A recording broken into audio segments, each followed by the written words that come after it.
नमस्कार, मैं रामकुमार शर्मा एडवोकेट मेरठ से। धर्म और राजनीति प्राचीनतम समय से प्राचीन काल से ही संपूर्ण विश्व में अपना विशेष स्थान रखती है। धर्म और राजनीति एक दूसरे को कॉम्प्लीमेंट करते हैं, एक दूसरे का स्वार्थ, एक दूसरे के हित एक दूसरे से जुड़े हुए हैं। इसीलिए धर्म ने हमेशा राजनीति को प्रश्रय दिया और राजनीति ने हमेशा धर्म को प्रश्रय दिया, धर्म गुरुओं को प्रश्रय दिया।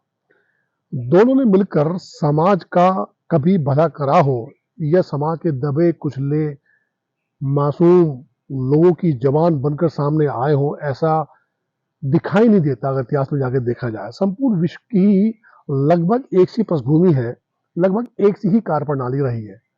धर्म अलग हो सकते हैं, लेकिन उस धर्म का सारा लेकर जो जिस प्रकार से राजनीति ने अपना शोषण किया है और शोषण करवाया है धर्मावलंबियों ने, इस पे सवाल तो बनता है। सवाल वहां खत्म हो जाता है जब धर्म के ठेकेदार आकर राजनीतिक जो प्रक्रियाएं होती है, राजनीतिक जो क्रियाएं होती हैं, सही गलत, उसको जायज ठहरा देते हैं। अंधभक्त समाज में पैदा किए जाते हैं। समाज के अलग अलग वर्ग भेद करके इन धर्म के ठेकेदारों को सुशोभित कर दिया जाता है। राजनीतिक व्यक्ति राजनीतिक सत्ता प्राप्त करके भौतिक सुख प्राप्त करना चाहता है, अपनी ताकत का मजा लेना चाहता है। धर्म के जो ठेकेदार हैं वो धर्म की आड़ में वो सब भौतिक सुख जो उनको मिलने चाहिए और वो राजनीति में सर्वोच्च स्थान रखते हुए वो सब सुख प्राप्त करते हैं। लेकिन बात यह है कि समाज को मिला क्या?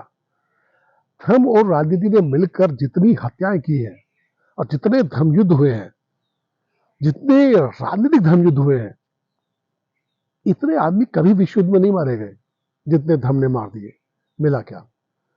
यहूदियों ने ईसाइयों को मारा, ईसाइयों ने धर्म यहूदियों को मारा, मुसलमानों ने ईसाइयों को मारा, ईसाइयों ने मुसलमानों को मारा, हिंदू ने मुस्लिम को मारा, मुस्लिम ने हिंदू को मारा। अब वर्तमान समय में मुसलमान मुसलमान को मार रहा है। प्रिजप्शन ये बना हुआ है कि मुस्लिम में अधिकतर लोग आतंकी है, लेकिन आतंकी घटनाएं सबसे अधिक हो रही है। ये आतंकी घटनाएं मुस्लिम देशों में ही हो रही है। Iraq, Iran, Afghanistan, Pakistan, Sudan, यहाँ कौन लोग रहते हैं? ये मुस्लिम ही तो रहते हैं।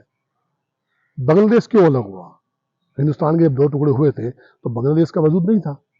बांग्लादेश को भाषाई आधार पर अलग कर दिया गया। धर्म में जो धर्म का जब विस्तृत रूप बन जाता है, जब ताकत आ जाती है, तो अलग अलग गुट पैदा हो जाते हैं, वो अपनी थ्योरी बताते हैं। इस्लाम में भी जब इस्लामीकरण हुआ तो उसमें भी कई वर्ग भेद बन गए, कई गुट निर्माण हो गए, कोई शिया बन गए, कोई सुन्नी बन गए।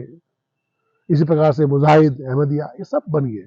विभेदीकरण हुआ ना, ये आपस में मारकाट बचा रहे हैं ना। अमूमन हिंदू धर्म के अंदर इस प्रकार का नहीं देखा गया कि हिंदू हिंदू को मार रहा है। हाँ, जातीय हिंसा यहाँ पर हुई है, लेकिन जातीय हिंसा जब जब हुई है उस पर उसको रोकने के लिए ही सभी जो जाति वर्ग के लोग थे वो सामने आकर उसको रोकने का प्रयास किया गया। लेकिन जातीय हिंसा तो हुई है ना। ईसाई ईसाई को मार रहे हैं, क्यों मार रहे हैं? वहां पर भी सब सिस्टम बना हुआ है। ये सब ताकत इकट्ठा करना चाहते हैं, इस ताकत को एंजॉय करना चाहते हैं। धर्म की आज लेते हैं, धर्म की बात बताते हैं, ईश्वर प्रेम की बातें बताते हैं, लेकिन आपके अंदर जो नफरत भरी हुई है, जो कुंठा भरी हुई है, जो घृणा भरी हुई है, उसका विकट रूप तो किसी न किसी रूप में सामने आएगा कि नहीं आएगा, ये सवाल बनता है कि नहीं बनता है। तभी तो कहीं भाषा के नाम पे, कहीं जाति के नाम पे, कहीं सुन्नी के नाम पर, कहीं सिया के नाम पर मारकाट मची हुई कि नहीं मची हुई है। ईश्वर से कनेक्टिविटी आप कहां बता रहे हैं? ऐसा नहीं है कि राजनीतिक लोग ने समाज सुधार कराने की कभी प्रयास नहीं किए हो। राजघराने से महावीर आए, बुद्ध आए, उस समय नहीं सुनी थी किसी ने, आज पूजा करते हैं। व्यवस्थाएं जो खराब थी उस व्यवस्थाओं को सुधारने के लिए अथक प्रयास किए गए, ध्यान की प्रक्रिया दी गई। ना ध्यान करेंगे, ना धर्म के काम करेंगे, लेकिन धर्म की आड़ में मारकाट जरूर बचेंगे। ये धर्म के जो तथा कथित इस समय ठेकेदार हैं सभी धर्मों में, इनके अपने अपने राष्ट्रों में राष्ट्र निर्माण में कोई भूमिका है क्या? अगर मैं हिंदुस्तान की बात करूं, मुल्ला मौलवी हैं, पादरी हैं, या हमारे ये साधु महात्मा लोग हैं, ये राष्ट्र निर्माण में कौन सी भूमिका निभा रहे हैं?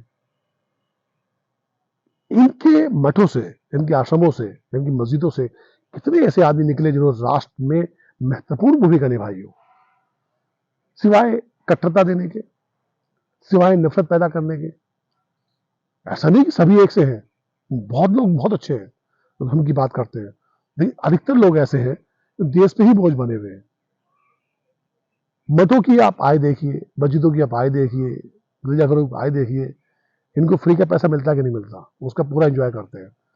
समाज निर्माण, शैक्षिक निर्माण में, सामाजिक व्यवस्था को बदलने में इनकी कोई भूमिका है क्या? सवाल बनता है कि नहीं बनता? अब इसमें सवाल पूछेगा कौन?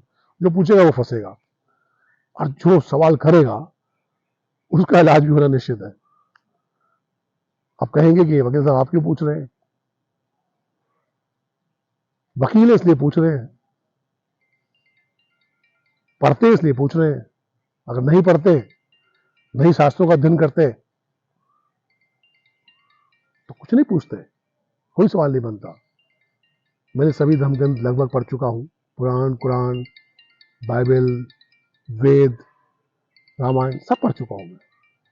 ये पढ़े इसलिए मैं प्रश्न कर रहा हूँ, और यही से सवाल बनता है, धर्म और राजनीति का राष्ट्र निर्माण में कोई भूमिका है क्या, या इनकी क्या भूमिका होनी चाहिए? विचार कीजिए। नफरत से किसी को न भगवान मिला है, न समाज में कोई सामाजिक व्यवस्थाएं ठीक हो पाई हैं। नफरत से सिर्फ मृत्यु मिली है, घृणा मिली है, तिरस्कार मिला है, अपमान मिला है और मारकाट मिली है। इसका हिस्सा मत बनिए। ईश्वर से प्रेम करना है, ईश्वर वंदना करनी है, तो प्रेम की चेतना, प्रेम के बीज आपको अपने अंदर अंकुरित करने ही होंगे, और सवाल बनते रहेंगे। सवाल तो बनता है। नमस्कार।